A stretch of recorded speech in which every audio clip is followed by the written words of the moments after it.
Let's bring you some breaking news now, and it relates to the child grooming story that we're covering today. The former Downing Street advisor, Dominic Cummings, has told Sky News that Whitehall officials tried to convince Michael Gove to go to court to cover up the grooming scandal back in 2011.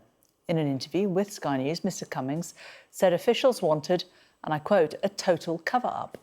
Officials came to me in the Department of Education and said, there's this Times journalist who wants to write this story about these gangs. The local authority wants to judicially review it and stop the Times publishing the story. So I went to Michael Gove and said,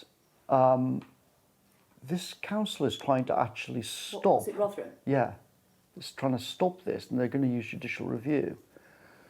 You should tell the council that far from siding with the council to stop the Times, you will write to the judge and hand over a whole bunch of documents and actually blow up the council's JR.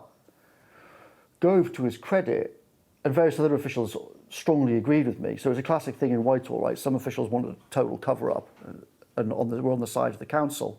In the end, there will be an inquiry. It'll be a total for Whitehall, because it will reveal how much Whitehall worked to try and cover up the whole thing. Well, our political correspondent Liz Bates in Westminster. Interesting hearing him talking about the Times. They were at the forefront of a lot of the investigative research into this story and pushed very, very hard on it, didn't they, over the years? They certainly did, and I should just say we have put in rights of reply to the Department for Education and to Rotherham Council there, who are both at the heart there of serious accusations by Dominic Cummings. What he is describing there is the original Times story done by Andrew Norfolk, an amazing journalist who's sadly passed away.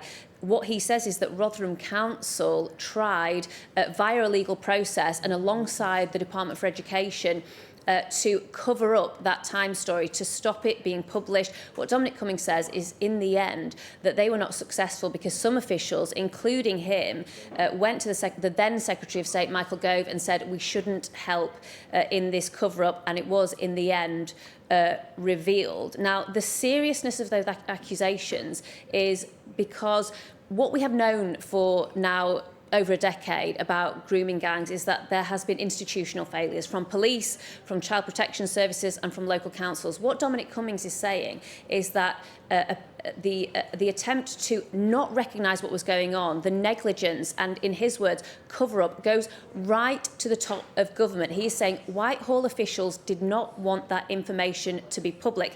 Now, we've only just released this bit of an interview that I did 3 weeks ago because we have been speaking to people who were in the department to do our due diligence as journalists, to find out what was going on and to make sure that the story he told, others recognise that account of it. And others have said that is what was going on. For a lot of the time, it was for very good reasons. Many officials believed that they were protecting the children that were involved. They didn't want to get in the way of what they saw as efforts by the police and the council and child services in Rotherham to try and improve things. They thought that a Times expose would really get in the way of those improvements that they thought were going on. In the end, that didn't happen and it all came out. But as we know, we are expecting today a common statement from the Home Secretary. Louise Casey has released a report. There will be a national inquiry. So what we know is that this issue has now moved on. What will be interesting is